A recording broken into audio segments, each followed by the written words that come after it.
Hello and welcome to the Posh Travel Blog. I'm Christina. And I'm Stuart. And welcome back to our subscribers.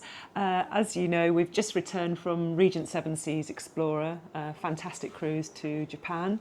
We had an amazing time, didn't we? It was incredible, yeah. It really was. We've actually just put a video on our whole experience, all the restaurants and the trips and everything we did. So there'll be a link at the end of this video that can take you straight there.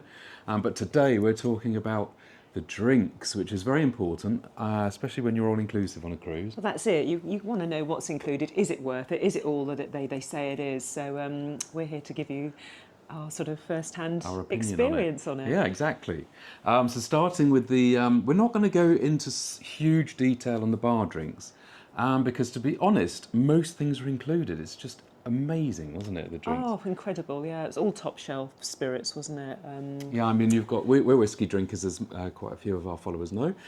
So included, for example, they had Macallan, Glenlivet, Glenfiddich, a few of those. Gins, they had... Hendrix, Bombay Sapphire, Tanqueray. There was a big selection of gins. Yeah, so... what was lovely as well is the mixers that they used were all fever trees. So the Mediterranean tonic, the ginger ale, the... Quality. Absolutely quality. And I always think a good drink, but the mixers do make it. So everything was fever tree mixers. So that was fantastic, wasn't it? We used to go to the Meridian Lounge, which was on deck 5, and they'd do the gin and tonics, and there was a gentleman there making the gins, and they were just so creative with like ginger in, or it was work of so art, many wasn't different it? ones. Really All was, the whole list. It was incredible. As I say, there's all the soft drinks. There's different types. There's still water, sparkling water, juices. There's a huge selection of wines, which we'll come to in a minute. Vodkas, gin, everything. I don't think you could go in the bar and order something and be disappointed. So that's it. I mean, obviously they've still got the very top shelf with your Johnny Walker Blues and some of the single malt whiskies that you do pay a supplement for. But really, there was just ample, wasn't there? It really was fantastic. Yeah, you're never short of a drink, that's for sure. And also, I should mention just the coffees, the speciality coffees are all included. Yep. So again, with the premium spirits added to them, so that was a nice touch. Irish coffee, and I think it was Jamaican coffee, and they had a hot chocolate with what was in there, Baileys and all those, but all included in the price. So you just help yourself, basically. I think it's probably one of the best inclusions we've ever had at sea. Yep. But there was one sort of slight area that, I've been sort of ferreting about, as I usually do, was the wines. At dinner, you tended to find they'd come round and say, this is our red wine for tonight, and this is our white wine.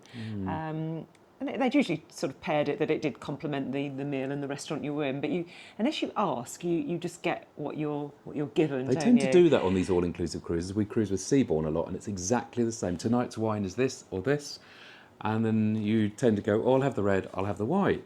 But no, don't do that. Christina's now been researching as usual. I don't know if they were quite sort of wanting to give it to me, but it's a little bit dog-eared actually, this one. But we're going to put it up on the channel so you can see. But there is an extensive range of wines. I think the best we've ever had at sea. Yeah, definitely. For example, you've got sort of some lovely Chablis, Puy Fuissé, Puy Fumé, but they sort of say, you can have that in the La Veranda restaurant, for example, and Prime 7. There's different wines for different restaurants. Well, they actually pair the wines to the restaurant. So basically in Prime 7, you've got quite a few American wines in there. And then obviously in Chartreuse, you've got French wines and Italian wines, example. We'll go through them in a second. But what you're saying, Christina, is that if you're in another restaurant, say Compass Rose, and you want to take the French option... Sancerre, for example, or a Chablis, you can have it. You can have any of these wines in any of the restaurants, but that isn't sort of available and advertised, so they'll just give you the one of each. But it is extensive, and there's some really top-notch wines there, aren't there? Yeah, should we just run over a couple? I'm going to drop the menu. So you can see that at your so you can see as we're going leisure. through. But say, for example, Compass Rose. I mean, that's a selection because Compass Rose is the main dining room, which is amazing. But they've got different reds and whites there.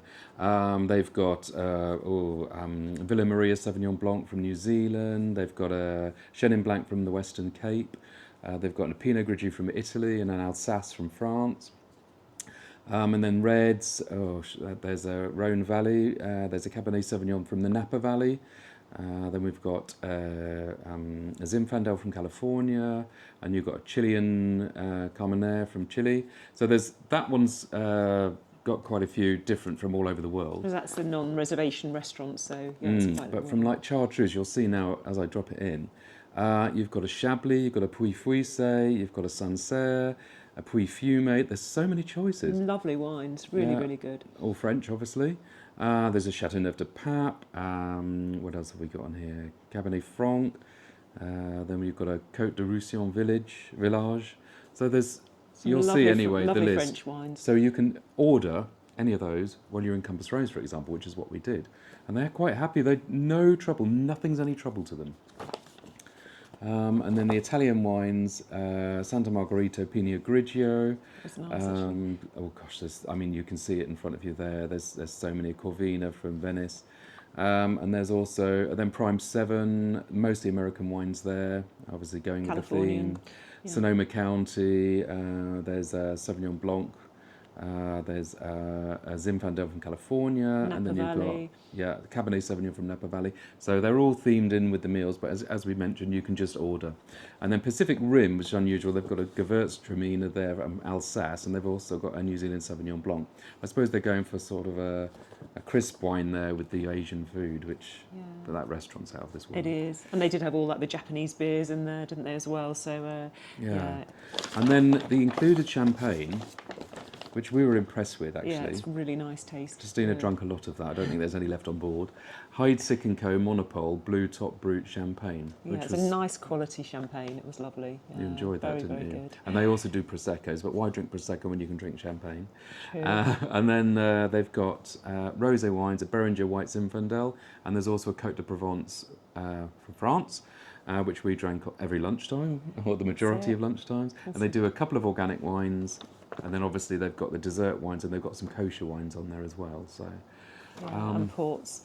but it's really impressive wine selection. I would say Regent Seven Seas is the best all-inclusive drinks at sea we've ever had. experienced ever. Yeah. As I fantastic. say, we travel seaborne quite often, which is very, very good. But there's not such an extensive wine list as this, basically. So if you're actually travelling on Regent, you've booked or you're going to book, then avail yourself of this.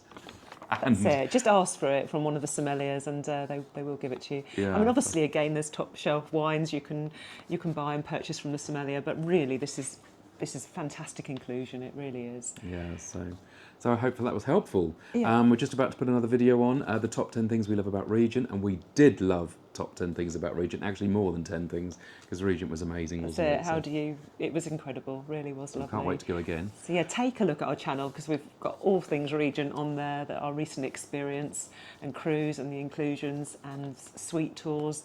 So yeah, please subscribe to our channel and give us a thumbs up. And thanks for watching. See you again soon.